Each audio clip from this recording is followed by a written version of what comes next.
Baik, bismillahirrahmanirrahim. Assalamualaikum warahmatullahi wabarakatuh. Nama saya Muhammad Noval Hidayatullah, NIM 2018-05-10381, mahasiswa HIUMJ angkatan 2018, kelas resolusi konflik di dunia Islam kelas A.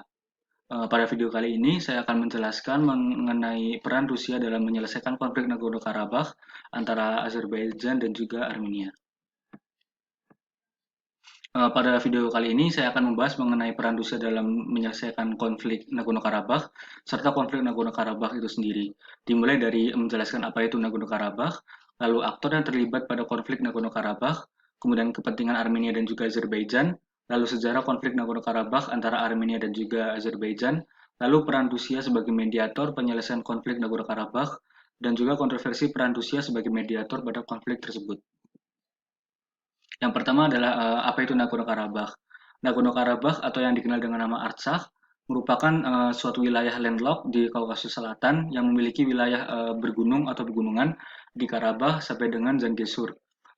Daerah Nagorno-Karabakh ini sendiri berjarak 270 km dari Baku, ibu kota Azerbaijan. Bisa dilihat pada peta yang ada pada layar, yaitu peta dari Nagorno-Karabakh dan juga peta konflik, di mana warna merah adalah wilayah Nagorno-Karabakh, kemudian warna kuning adalah wilayah Azerbaijan yang diduduki oleh tentara Armenia, serta warna biru adalah wilayah Nagorno-Karabakh yang dikuasai oleh tentara Azerbaijan. Wilayah Nagorno-Karabakh ini sendiri merupakan objek persengketaan internasional antara Armenia yang mengakui secara de facto kemerdekaan Nagorno-Karabakh dan juga Azerbaijan yang menolak mengakui kemerdekaan wilayah tersebut secara sepihak. Pada faktanya, Azerbaijan masih mendapatkan pengakuan secara internasional atas otoritasnya dalam wilayah Nagorno-Karabakh. Armenia dan Azerbaijan modern dahulu menjadi bagian dari Uni Soviet ketika dibentuk pada 1920-an. Lalu Nagorno-Karabakh ini sendiri merupakan wilayah yang mayoritas beretnis Armenia. Namun Uni Soviet memberikan kendali atas wilayah tersebut kepada otoritas Azerbaijan. Ketika Uni Soviet dilanda peningkatan ketegangan di Republik-Republik konstituennya pada 1980-an, Nagorno-Karabakh memilih untuk menjadi bagian dari Armenia, yang kemudian memicu perang yang berhenti dengan gencatan senjata pada 1994. Sejak itu, Nagorno-Karabakh tetap menjadi bagian Azerbaijan, namun dikendalikan oleh etnis separatis Armenia yang didukung oleh pemerintah Armenia. Kemudian aktor yang terlibat. Pada konflik ini, aktor yang terlibat sendiri dapat diklasifikasikan menjadi dua kategori, yaitu aktor primer dan aktor sekunder, di mana Armenia, Azerbaijan, dan Nagorno-Karabakh termasuk ke dalam kategori aktor primer karena keterlibatannya sebagai pihak yang berkonflik.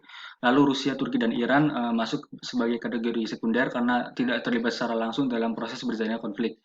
Bisa dilihat dari model yang ada pada layar, di mana Armenia dan Azerbaijan dan Nagorno-Karabakh merupakan pihak-pihak yang berkonflik, sementara Iran dan Rusia dan Turki merupakan aktor sekunder sebagai pihak yang tidak terlibat secara langsung dalam proses berjalannya konflik. Bisa dilihat hubungan Rusia dengan Armenia dan Azerbaijan, di mana Rusia mendukung Azerbaijan, namun di saat bersamaan Rusia juga menjual senjata kepada dua negara tersebut. Lalu Turki mendukung Azerbaijan dan Iran mendukung Armenia. Kemudian kepentingan dari Azerbaijan pada konflik terhadap wilayah Nagorno-Karabakh. Dalam pandangan Azerbaijan, wilayah Nagorno-Karabakh merupakan wilayah yang penting untuk dipertahankan demi menjaga keutuhan integritas teritorial mereka, dan wilayah Nagorno-Karabakh memiliki kebermanfaatan bagi Azerbaijan, yang mana Nagorno-Karabakh sendiri memiliki 30 sumber energi dari Azerbaijan. Tidak hanya itu, keinginan Azerbaijan untuk mempertahankan wilayah Nagorno-Karabakh didasari oleh kepentingan strategis untuk menjaga keamanan pipa gas dan minyak dari Azerbaijan, yang meliputi jalur pipa Baku, Tbilisi, Ceyhan, dan juga jalur Baku-Supsa. Kemudian, untuk kepentingan Armenia sendiri, mendukung adanya kemerdekaan wilayah Nagorno-Karabakh karena motif ingin melindungi populasi etnis Armenia di wilayah tersebut dari otoritas Azerbaijan yang seringkali berusaha untuk memisahkan etnis Armenia dari negara induknya, baik melalui indoktrinasi maupun kekerasan. Armenia juga berkeinginan untuk menyatukan wilayah Nagorno-Karabakh dengan Armenia dengan merujuk pada platform The Big Armenia yang bertujuan untuk mempersatukan seluruh etnis Armenia ke dalam satu kesatuan negara sehingga Armenia bisa menjadi negara yang kuat dengan wilayah serta sumber daya yang strategis. Kemudian sejarah konflik Nagorno-Karabakh antara Armenia dan juga Azerbaijan, seperti yang dijelaskan sebelumnya bahwa Nagorno-Karabakh merupakan wilayah di mana mayoritas etnisnya adalah etnis Armenia. Namun Soviet memberikan kendali atas wilayah tersebut kepada otoritas Azerbaijan.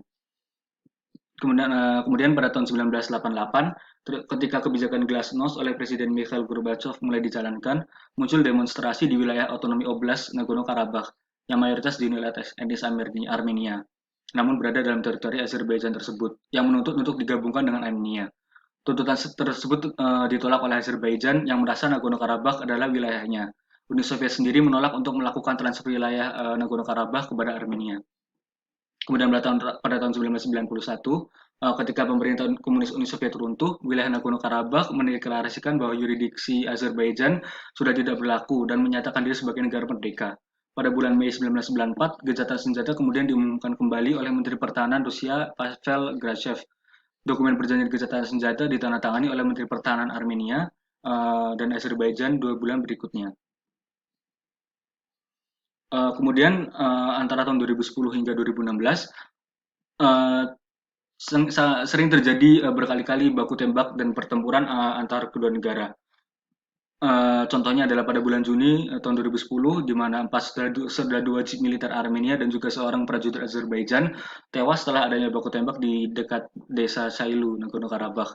Lalu tahun 2014, di mana terjadi kembali konflik dalam skala yang cukup besar, yang menewaskan sekitar 18 orang dari kedua belah pihak, dan juga pada bulan April 2016, di mana situasi justru makin memburuk dengan adanya serangan-serangan besar-besaran yang dilakukan oleh Azerbaijan. Yang kemudian membunuh sekitar 850 jiwa yang termasuk diantaranya adalah warga sipil. Kemudian konflik kembali membesar pada tahun 2020, tercatat terjadi peristiwa saling tuduh-menuduh tentang siapa yang memulai bentrokan mematikan yang pecah pada 27 September 2020. Kemudian keesokan harinya, Armenia mengatakan bahwa jet tempur F-16 Turki yang lepas landas dari Azerbaijan menembak jatuh pesawat perang Armenia. Kemudian pada tanggal 2 Oktober dan juga tanggal 4 Oktober pertempuran semakin intens di mana kota Stepanakert dan kota Ganja di Azerbaijan diserang. Kemudian serangkaian aksi serang-serangan tersebut saling terjadi hingga perjanjian gencatan senjata yang sudah dilaksanakan 3 kali dilanggar juga tiga-tiganya oleh kedua negara tersebut. Kemudian pada 8 November, Azerbaijan mengklaim pasukannya telah merebut kota Susa, kota terbesar kedua di Nagorno-Karabakh, hingga keesokan harinya tak sampai 24 jam kemudian Putin menengahi kesepakatan damai yang disebutnya sebagai gencatan senjata total dan juga menandai berhentinya aksi serang menyerang antara dua negara ini.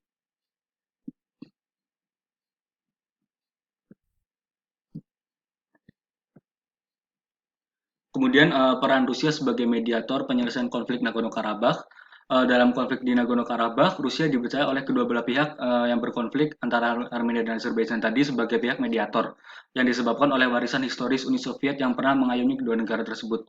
Pada tahun 1992, Organization for Security and Cooperation in Europe atau OSCE membentuk Minsk Group untuk mencari solusi damai terkait konflik yang sedang berlangsung di Nagorno-Karabakh. OSCE Minsk Group sebagai mediator konflik ini rutin memfasilitasi pertemuan antara pemerintah Armenia dan Azerbaijan agar kedua belah pihak dapat segera mencapai titik temu penyelesaian konflik. Dalam proses perdamaian yang dilaksanakan oleh OSCE Minsk Group, terdapat 3 negara yang memiliki peran utama dalam mediasi konflik Nagorno-Karabakh, yaitu Rusia, Amerika Serikat, dan juga Prancis. Kemudian tugas utama dari OSCE Minsk Group ini sendiri adalah untuk menyediakan kerangka kerja yang layak untuk resolusi konflik yang sejalan dengan proses negosiasi yang didukung oleh Minsk Group. Rusia sebagai anggota co-chairman dalam OSCE Minsk Group adalah negara yang paling aktif terlibat dalam proses mediasi. Semenjak dibentuknya OSCE Minsk Group, setidaknya sudah terdapat 4 proposal solusi untuk konflik Nagorno-Karabakh. Di antaranya adalah package plan, step by step plan, common state plan, hingga rencana pertukaran teori. Namun, meski sudah berkali-kali dilakukan negosiasi yang mempertemukan kedua pihak yang difasilitasi oleh OSCE Minsk Group, belum ada hasil atau pencapaian yang signifikan hingga sejauh ini. Baik Azerbaijan maupun Armenia tetap bersikukuh mempertahankan posisi dan tuntutannya hingga saat ini. Penyebab mediasi yang sudah selama 2 dekade ini dijalankan oleh OSCE Minsk Group ini gagal, itu disebabkan ketidakpahaman OSCE atas adanya rasa ketidakpercayaan mendalam antara kedua negara. Yang menjadi akar masalah bukanlah semata-mata karena pentingnya wilayah Nagorno-Karabakh, namun juga terjadi persepsi kebencian yang dianut oleh kedua pihak, di mana Armenia membenci Azerbaijan yang sangat memiliki hubungan dekat dengan Turki, di mana Armenia juga memiliki masalah dengan Turki terkait dengan percobaan genosida tahun 1920-an, dan juga sebaliknya. Hal inilah yang nampaknya tidak dipahami oleh OSCE Minsk Group, di mana proses mediasi sejauh ini masih berkutat pada level pemerintahan saja.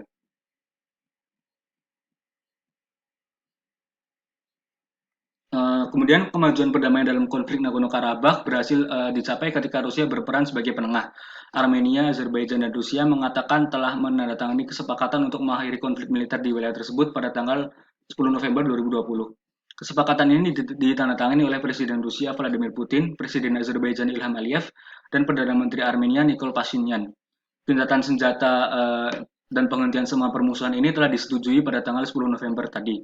Kedua belah pihak akan mempertahankan posisi di wilayah yang mereka pegang saat ini, sehingga hal ini menjadi keuntungan signifikan bagi Azerbaijan setelah merebut kembali sekitar 15 hingga 20% wilayah yang hilang dari Nagorno-Karabakh, termasuk kota utama Shusha. Pasukan Rusia yang terdiri dari 1.960 personel militer dengan senjata kecil, 90 pengangkut personel lapis baja, 380 unit mobil, serta peralatan khusus akan dikerahkan ke wilayah Nagorno-Karabakh. Tugasnya adalah untuk bertindak sebagai penjaga perdamaian di semajang garis depan dan mengamalkan koridor Lasin yang menghubungkan wilayah Nagorno-Karabakh ke wilayah Armenia. Kemudian kontroversi peran Rusia sebagai mediator. Peranan Rusia sebagai mediator dicurigai didasari oleh motivasi bahwa Rusia bisa mendapatkan keuntungan baik secara ekonomi, terutama alat perjanjian dagang dengan kedua negara, dan juga terutama melalui komoditas utamanya, yakni persenjataan. Dari pandangan Rusia, kerjasama paralel di bidang persenjataan dengan Azerbaijan dan Armenia, dua-duanya, digunakan untuk menjaga agar perlombaan senjata antar keduanya tetap terkontrol. Dalam rentang tahun 2007 hingga 2011, Rusia telah memfasilitasi persenjataan sebesar 55% untuk Azerbaijan dan 96% untuk Armenia. Selain itu, Rusia juga melakukan penjualan senjata baik dengan Armenia dan juga dengan Azerbaijan seperti misil dan sebagainya. Lebih lanjut, di bidang ekonomi, Armenia juga memiliki hubungan dengan Rusia, di mana Rusia adalah pasar ekspor terbesar kedua Nagorno-Karabakh setelah Armenia. Kemudian tidak hanya itu, melalui konflik Nagorno-Karabakh, Rusia juga berhasil melakukan tindakan antisipasi atas rencana jangka panjang Uni Eropa untuk mengurangi ketergantungan pada minyak dan gas Rusia. Rusia memanfaatkan konflik Nagorno-Karabakh untuk membuat Azerbaijan yang akan menutup jalur pipa gas mereka untuk secara temporer dengan alasan keamanan, yang mana jalur Baku, Tbilisi-Ceyhan, dan juga jalur Baku-Supsa merupakan jalur alternatif utama untuk membawa pasokan energi di daerah Kaspian melalui rute Kaukasus.